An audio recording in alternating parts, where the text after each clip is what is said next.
Good morning, everybody. This is Ricky, and welcome to Hope for Today. I want to talk to you today about the power of a plan. The power of a plan. When you get questioned, what's your plan? Do you have an answer for that? Like when someone says, what's your plan for this year? What's your plan for the next 3 years? What's your plan for the next 10 years? Where do you want to be in 10 years? Do you have an answer? You should. At the end of the day, none of us are fortune tellers. We don't know how to just plan everything that's going to happen in our life, but the Bible speaks to the power of a plan. And too many believers kind of like meander through their lives in a honky-dory fashion, right? Not enough of us truly get before God in prayer, get before others in wisdom, and bring those two things together to craft a plan for our future. Now, don't hear me saying that you got to be like IBM and AT&T and just dot every I and cross every T to know every step you're going to make for the rest of your life. Do hear me, though, say that the best way to engineer life is to reverse engineer it. It's to not start from where you are and move that way, but to look at where you want to be, reverse engineer, and start to live today according to what you want to see tomorrow. Proverbs chapter 21, verse 5 says this: "The plans of the diligent lead surely to abundance, but everyone who is hasty comes only to poverty." This is a biblical truth here, that at the end of the day, 99 times out of 99, if you make a plan, it will bless you. But if you don't make a plan, it will curse you. If you make a plan, it will bless you. A plan for marriage, a plan for how we want to parent, a plan for how we want to pursue this career, a plan for how we want to establish a legacy for this family.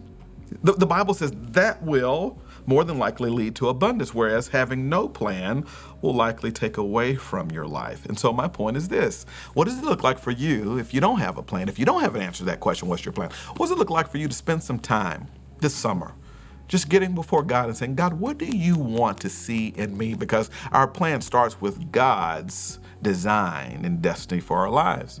But then taking that plan from God and just kind of checking it out with people who love Jesus, people who are mentors, people who love you, people who can see in you what God said about you, so you can craft it and nuance it and fashion it in such a way that now, as you got a plan, you're moving forward this way. And now you've got these boundaries, now you've got these borders, now you've got these guides in your life whereby you can finally make most of the time instead of wasting a lot of your time. Can I get a Netflix took my last week witness in here? So at the end of the day, you gotta have a plan. And I think when you have a plan, this is what ends up happening. You have this assurance and this clarity about how to do your day and how to do your week and how to do your month and how to do your year. Because at the end of the day, I now have this guidance whereby I can execute today what I hope to celebrate tomorrow. I want to execute today those things I want to celebrate tomorrow. Why? Because I've reverse engineered. I'm living out today with respect to what I see for myself for tomorrow. So here's the question: what's the number one way through which you can execute a great godly plan? Okay, it's one word. It's one word. You ready? Okay.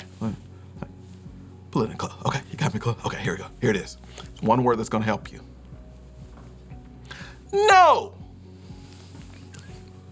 That's the magic word. If you learn the power of the word no, you will even more swiftly execute what God called you to do. How many of us are guilty that whereby in our plans and in our days and in our weeks and in our months, what ends up happening is that which is urgent drowns that which is important? And the reason that happens is because a lot of times we don't have the plan. So learn the power of no. I think it was Seth Godin who said this several weeks ago on a podcast I was listening to.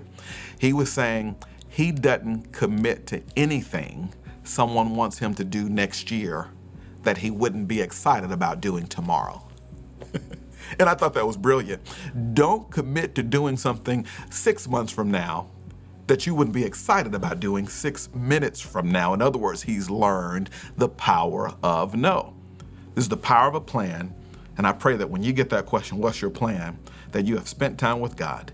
You spent time with God's people, and you got an answer for that question. The Bible says if you do that, it'll lead to abundance in your life.